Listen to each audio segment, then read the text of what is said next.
And some of us may still be recovering from our New Year's hangover and finding that artwork particularly appealing.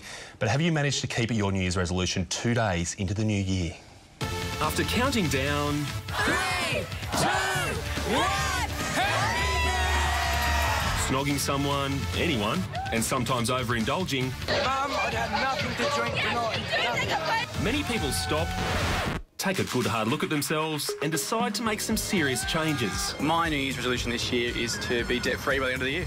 I'm going to stay in Australia a lot longer. Floss my teeth every day. So earn a bit more money at work and try not to call in as sick that many times. Giving up smoking, losing weight, getting fit and becoming financially smarter are the top New Year's resolutions we make when the clock strikes midnight, generally with a glass of champagne in hand and all the best intentions. However, only around a quarter of us who make resolutions actually see them through. Well, halfway through the year I guess I do, but then for the rest, you get a bit slack. I think you give up on them after a few days, and they're just a waste of time. So why is it on this one day of the year, with a simple flick of the calendar, we suddenly want to clean our act up for good?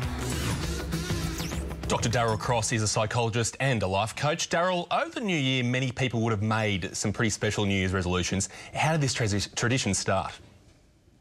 Well, believe it or not, it started way back with the Babylonians 4,000 years ago, but the Romans actually popularised this whole notion.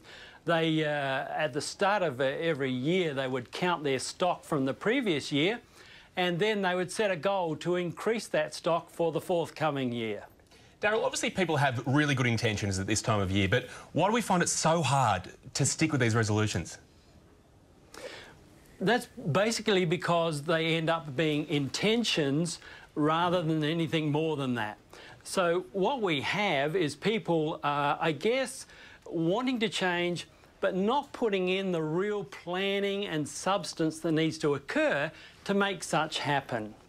OK, Darryl, let's talk about that. What are some of the things that we can do to make sure that we stick to our New Year's resolutions?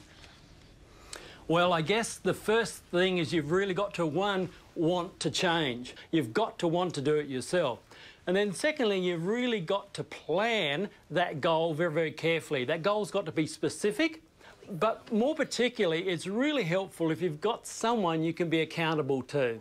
Now, Dr. Darryl, I know that most chefs don't cook at home, mechanics drive dodgy cars. Now, you're a life coach. Have you set yourself some resolutions and will you stick to them?